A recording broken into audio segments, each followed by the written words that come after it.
There is a quiet, suffocating guilt you feel every time you sit down to rest, a whisper that tells you even your free time must be turned into profit.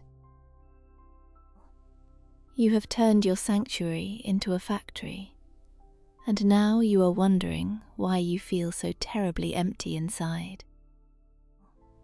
Before we find our way back to the quiet joy you deserve, I invite you to subscribe to the Psyche Unfolding so we can continue these deep conversations together. I want to talk to you tonight about a heavy burden you have been carrying without even realizing it. You have been told that everything you do must have a purpose, a return on investment, a tangible outcome. You look at your hands that used to build and paint and play, and now you only see tools for production. You pick up a hobby, something that is supposed to be a refuge from the noise, and almost immediately, a familiar pressure begins to build in your chest. You paint a picture and wonder if someone would buy it. You bake a loaf of bread and wonder if you could sell it. You write a story and wonder if it could be published. The pure, unadulterated joy of the act evaporates, replaced entirely by the cold calculation of value. Imagine a beautiful, overgrown garden behind a high stone wall. This is your inner world. For years, you grew strange, beautiful flowers there just to look at them. You sat under the shade of massive trees and simply breathed. But one day you opened the heavy iron gates and invited the marketplace inside. Now you are tearing up the wild roses to plant rows of identical, cash-yielding crops. You are strip mining your own soul for copper, and you are so very tired. This is the exhaustion of relentless utility.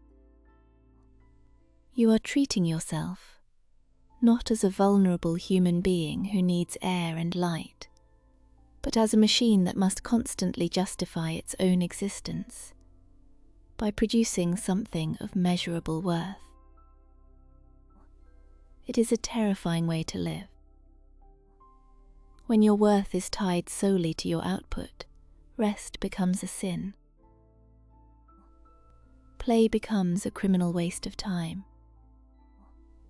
You sit on the couch and your mind races like a frightened animal, listing all the things you should be doing instead. The tragedy is not just that you are physically tired, but that you are losing your capacity to experience life without a hidden agenda. You walk for 5 kilometers through a misty forest path, and instead of breathing in the damp pine and feeling the soft earth beneath your boots, your mind is calculating how to package the experience. The world loses its depth. It becomes flat, a mere backdrop for endless striving. I have sat with so many people who are broken by this exact dynamic. They come to me hollowed out, their eyes dim, whispering that they have no passions left. They tell me they used to love playing the piano, but then they started taking requests and booking small events, and suddenly the keys felt like lead.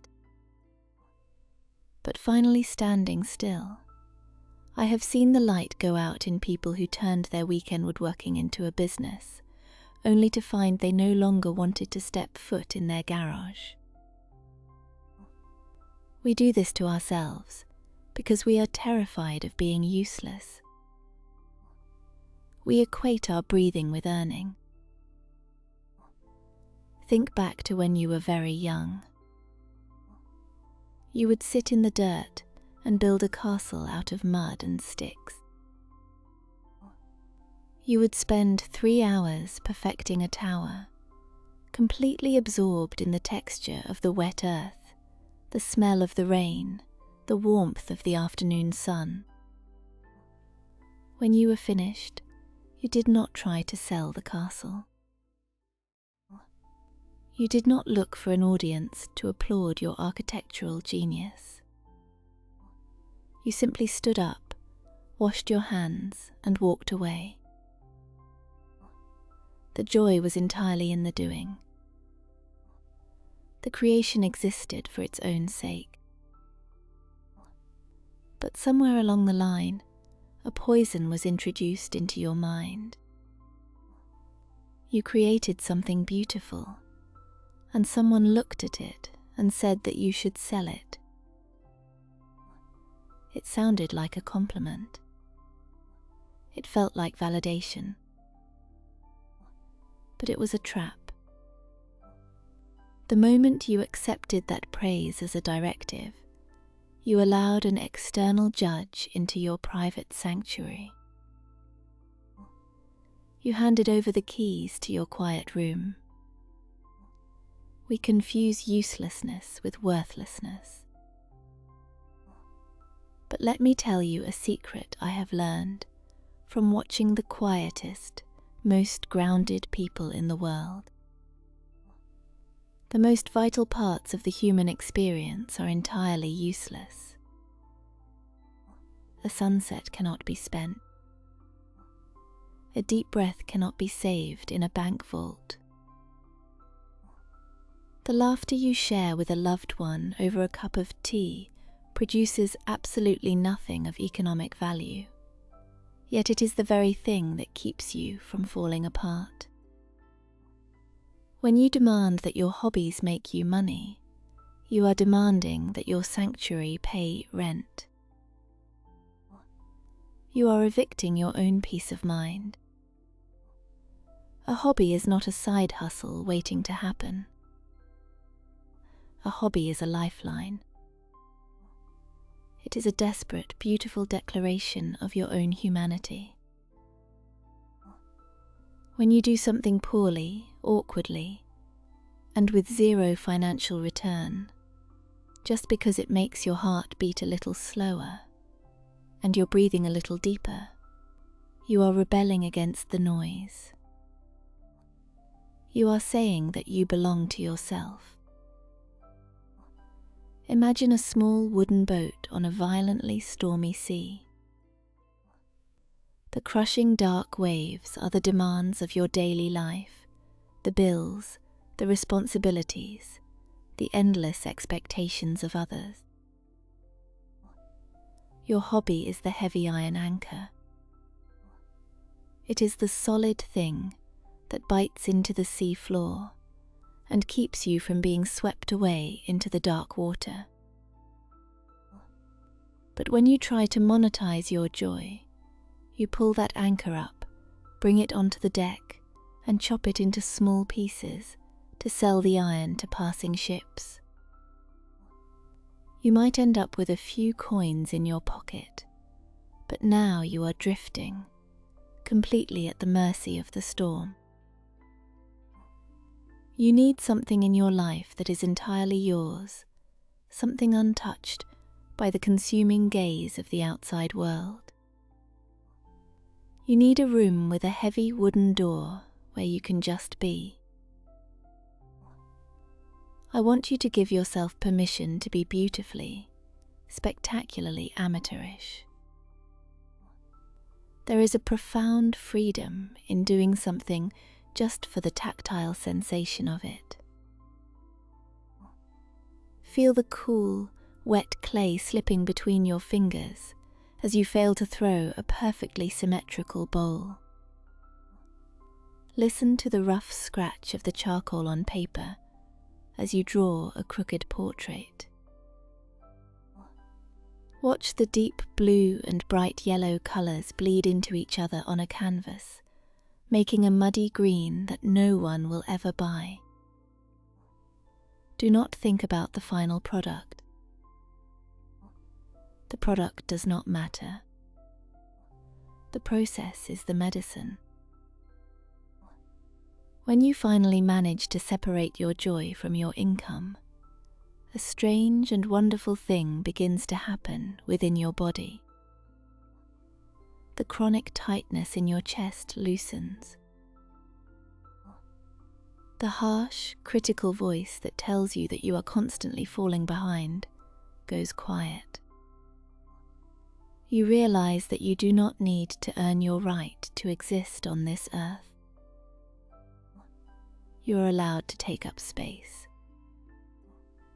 You are allowed to spend 5 hours arranging dried flowers in a vase, completely alone, knowing that no one will ever see it, and it will never earn you a single penny. That time is not wasted. It is deeply, fundamentally necessary. It is the gentle watering of the dry earth within you. If you feel the heavy weight beginning to lift from your shoulders, consider subscribing to the Psyche Unfolding, where we create a safe harbour for your mind to rest and heal. I want you to look at your life right now and find that one quiet corner that you have been trying to monetize, and I want you to take it back. Build a high stone wall around it. Defend it fiercely. Let it be the place where you are not a worker, not a producer, not a brand, but simply a living, breathing creature.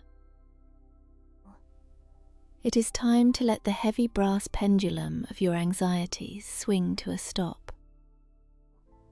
You do not always have to be moving forward. You are allowed to sit entirely still. Imagine a grand, old house at the edge of a deep, silent forest. The hearth fires are lit, the armchairs are soft, and the heavy oak doors are locked against the freezing wind outside. This is what a true hobby provides. It is an internal refuge. You can retreat there when the world is simply too loud to bear. You are not a machine. You are a complex, fragile ecosystem. If you constantly harvest the land without ever letting it lie fallow, the soil will turn to dust. Your hobbies are the fallow periods. They are the rain soaking into the dry dirt. They are the sunlight warming the sleeping seeds. When you knit a scarf that is far too long, or play a guitar chord that is slightly out of tune, or bake a pie with edges that are burned black, you are feeding your soul. You are reminding yourself that perfection is an illusion, and that utility is the enemy of genuine happiness. There is immense power in doing something terribly. It strips away the ego. It leaves you bare and honest. You learn to laugh at yourself again. You learn to find joy in the clumsiness of being human. So tonight, I want you to mentally take off that heavy, overstuffed backpack you have been hauling around for so many years. Unbuckle the tight straps of constant production. Let it drop to the floor. Hear the heavy thud as it leaves your aching shoulders. Roll your neck. Breathe in the cool, still air of the night. You have done enough today.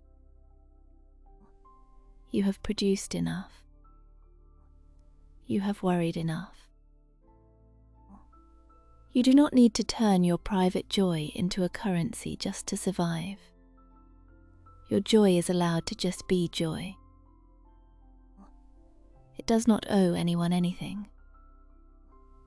Tomorrow, maybe you will paint an ugly picture, or bake a lopsided cake, or play a song entirely out of tune. and you will smile, a deep, resonant smile, because it belongs to you and only to you. May you find the incredible courage to be gloriously unproductive, and may you rediscover the profound, lasting peace of simply being alive.